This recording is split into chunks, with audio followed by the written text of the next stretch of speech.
Сәлеметсіңдер ме балалар? Біз қазақ тілі сабағын бастамас бұрын сабаққа назарымызды аударып алайық. Олай болса орнымыздан тұрайық. Қайырлы күн, көздерім ояндыңдар ма? Қайырлы күн, құлақтарым ояндыңдар ма? Қайырлы күн, қолдарым ояндыңдар ма? Қайырлы күн, аяқтарым ояндыңдар ма?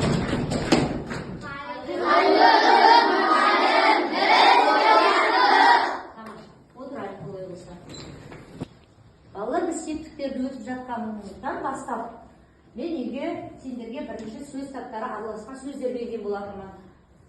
Записін сінесін есікті жеке-жеке бөліп жазып келу тапсырған болатын. Жазып келдік па? Ал кім оқиды оны? Ал Шадияр записін оқи қойшы. Қалам, алма, әже, бақа, ұстаз.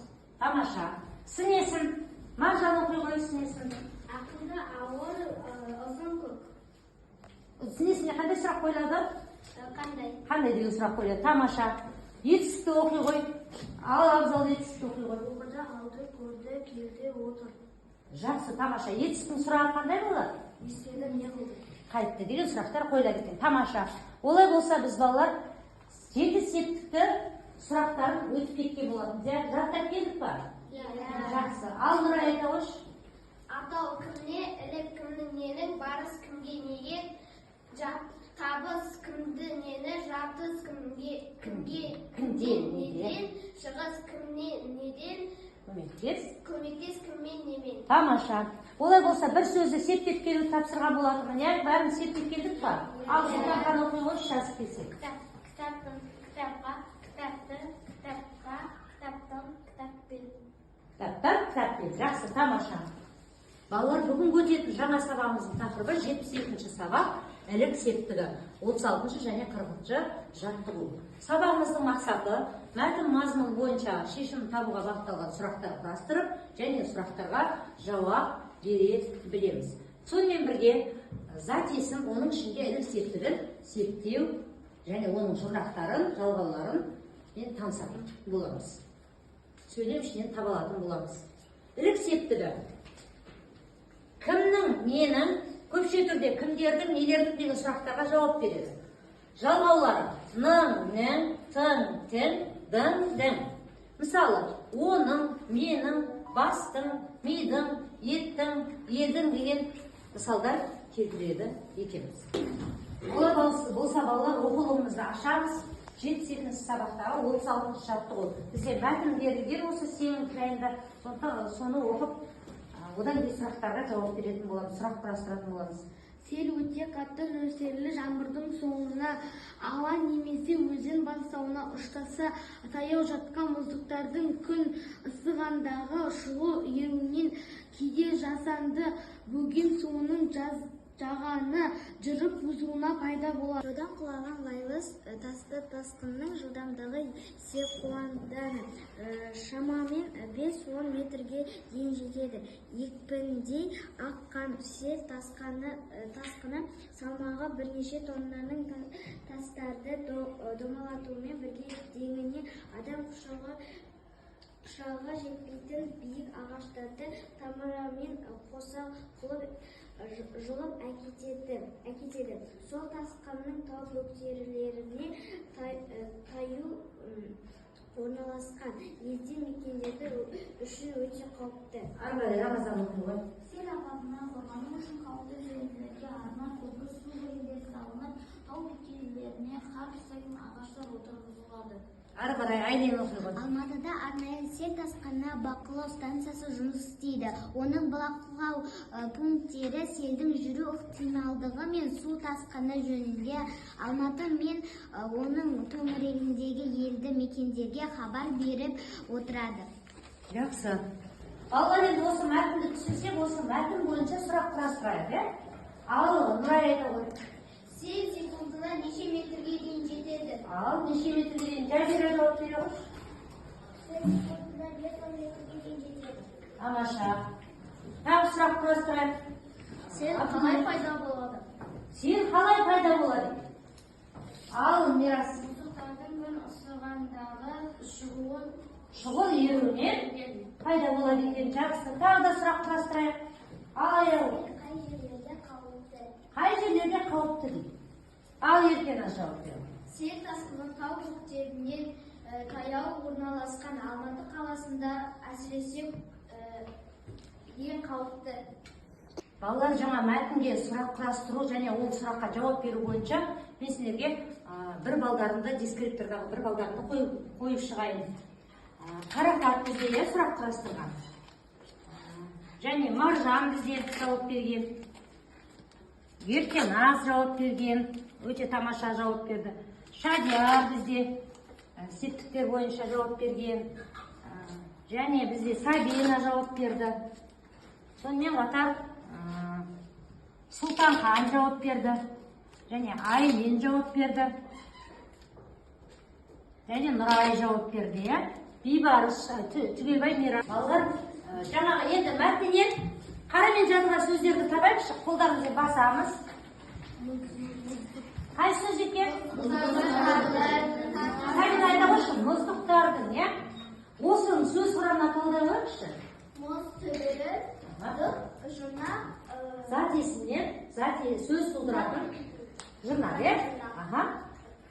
Тар, көкше түбірі жалғау, дым, ілік, септігінің жалғау. Тамаша. Келесі екінші сөз бізде қарамен жазылған тасқынның. Бейбарыс айта қойшы. Тас түбірі, қын жұрнақ, Тас, зат, тас зат, зат есім, жұрнақ, қын. қын жұрнақ, жалғау. Ілік септігінің жалғау. Тамаша. Келесі селдің. Назерке айта қой. Селдің деген, ой, түбірі. селдің түбірі, Балалар 37-ші жаттығу оқулықтағы назар аударамыз. Сөйлемдерді көшіріп жаз дейді. Бірінші сөйлемді оқи қой, Рамазан оқи қой, Бақыттали Рамазан. теңіздің суы ашы. Жақсы, тамаша. Екінші сөйлемді оқиды. Анел оқи қойш. Селдің қаупі жөнінде хабар беретін жерлер жасалады. Келесі үшінші сөйлемді оқиды. Қарақат оқи қой. Көмекке ауылдан адамдары келді. Жақсы. Келесі төртінші оқиды. Маржан оқи қой. Күннің ыстығын қатты шөлдедім. Ыстығынан қатты шөлдедім. қатты шөлдедім. Тамаша. Балалар сөйлемді қатесіз азат жолдан бастап көшіріп жазамыз.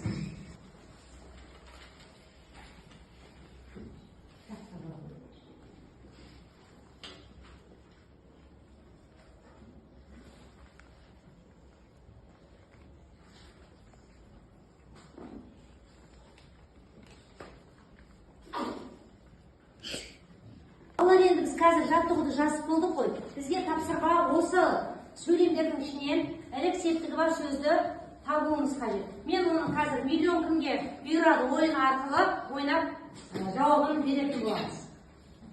Жөніндегі хабар беретін жүйелер жасалды. Осы сөйлемден ілік септігін арта. Нұрай айта қой.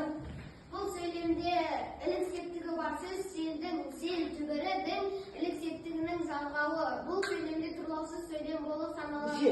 Мүше болып саналады. Тамаша, кәсіптесер көрейік. Дұрыс қой жауап. Жақсы. Мінеке, Нұрайға біз балын беріп қойайық.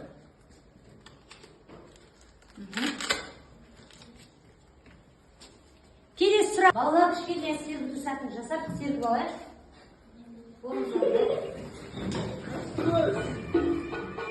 Шаш, құлақ, ауыз, ауызды балалар.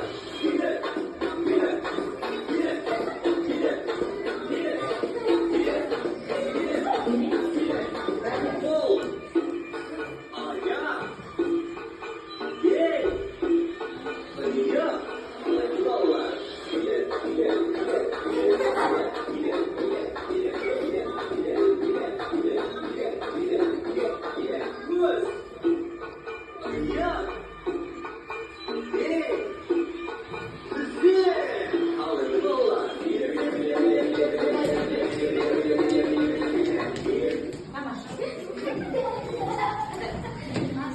Балалар, сендерге барлығына осылай үлестірген парақша таратып қойдым. бұл парақшада әрқайсысына әртүрлі зат есімнің суреттері берілген. Осы зат есімнің суреттерін 7 септікпен септеп шығамыз. Мына жерде септіктер жазылған. Біз осы оқышы септіктердің сұрақтарын жаттап алған болдық.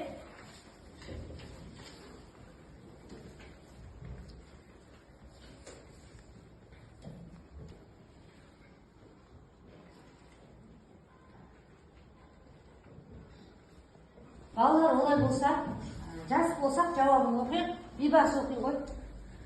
Атау септік ойыншық, ілік септік ойыншықтың бары септік ойыншыққа, табыс септік ойыншықта, жат септік ойыншықта, шығыс септік ойыншықтан, көмекте септігі ойыншықтан. Жақсы. Айнел оқи ғой.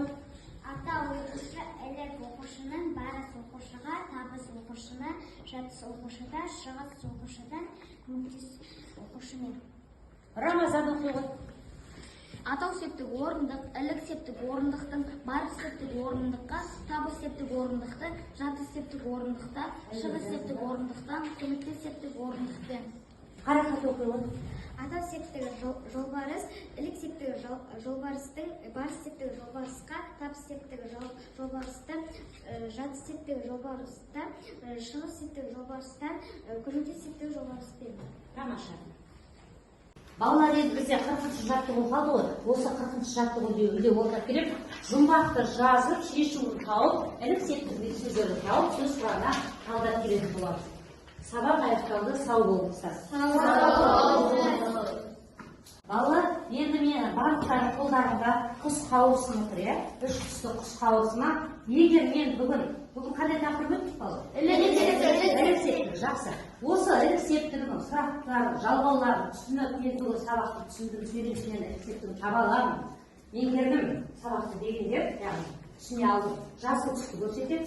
Жоқ, мен әлі де оқуым керекпін деген, әлі де түсіну керекпін келесі сабақтарда деген оқушы сары түс. Мүлдем түсіне алмадым дегендер қызыл түсті көтеретін боламыз. Қазір көрсете қояйық. Жақсы, тамаша. Бізде жақсы. Келесі жолы жұмыс істейтін оқушыларымызға түсінді. Енді балалар, бүгінгі сабақ бойынша біз әуе шарымен бағалап отырдық, дескрипторлар бойынша. Марат Қарақат бізде 9 балл, Маржан 9 балл, Сабина 9 балл, Шадияр бізде 7 балл, Нұрай бізде 9 балл, бүгін өте тамаша жауап берді. Рамазан 9 балл, Бейбарыс та тамаша жауап беріп отырды. Айша жақсы жауап беріп отырды. Осы бойынша мен сіздерге бағаларды қойып шықтым.